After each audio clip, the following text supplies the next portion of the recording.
He began as a politician. He ended as a dictator.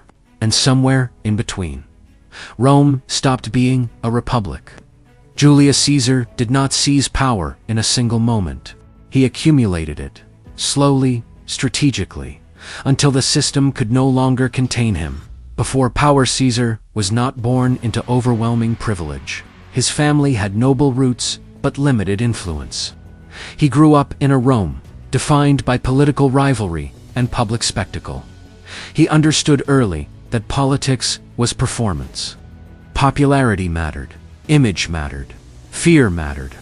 He learned to speak with precision, to promise boldly, to position himself as a champion of the common people. But beneath the charm, there was calculation. The rise, Caesar's alliance with Pompey and Crassus, the first triumvirate, was not ideological. It was strategic. He understood that power in Rome required networks. He secured military command in Gaul. What followed changed everything. The Gallic Wars made him legendary. He expanded Roman territory dramatically, but he also wrote about it carefully. His commentaries portrayed him as disciplined, rational, necessary.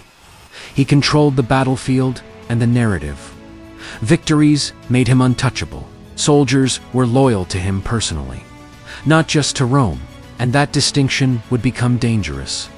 The turning point when the Senate ordered Caesar to disband his army and return to Rome. He faced a choice: obey the Republic or challenge it. In 49 BC, he crossed the Rubicon River, an illegal act, an act of rebellion, an act of ambition. He declared that the die was cast. From that moment, there was no return. Rome would either accept him or fight him. The psychological trait, Caesar's defining trait, was strategic audacity. He calculated risks others feared. He understood momentum. He moved decisively, while opponents hesitated. But audacity, when rewarded repeatedly, becomes overconfidence. Overconfidence becomes entitlement. And entitlement makes compromise feel like weakness. Caesar did not see himself as destroying the Republic. He saw himself as correcting it, improving it, rescuing it. But power distorts self-perception. Escalation after defeating Pompey, Caesar consolidated authority.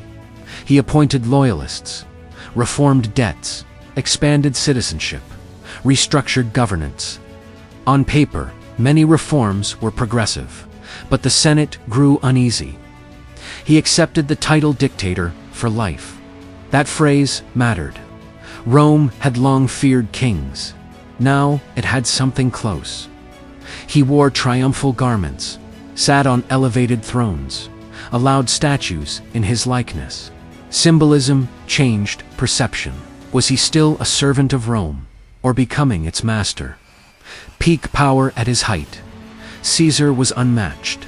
Military dominance, political authority, public admiration. He had broken the system that constrained him, but he had also removed the balance that protected him. Power isolated him. Advisors became flatterers. Opposition became conspirators. Fear began to circulate quietly among elites, and fear at the top never stays quiet for long. The cost on the Ides of March 44 BC, Caesar was assassinated. Not by foreign enemies, by senators, by former allies, by men who believed they were saving the Republic. Caesar had reshaped Rome permanently, but he had also convinced many that only his removal could restore balance. He did not fall because he was weak. He fell because he concentrated too much power in too few hands, including his own. Psychological analysis, Caesar's transformation was subtle. He began as a reformer. He ended as a ruler without limits. His ambition was not chaotic, it was methodical. But repeated success convinced him that resistance was ignorance, that opposition was obstruction, and that he alone understood Rome's future. When leaders stop seeing constraints as safeguards, they begin to see them as obstacles. And once institutions are obstacles, they are dismantled. Final reflection: Caesar did not intend to destroy the Republic. He believed he was elevating it. But power changes incentives. It reduces patience.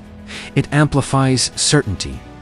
And when certainty replaces doubt, accountability disappears. Julius Caesar proved that transformation under power is rarely dramatic at first.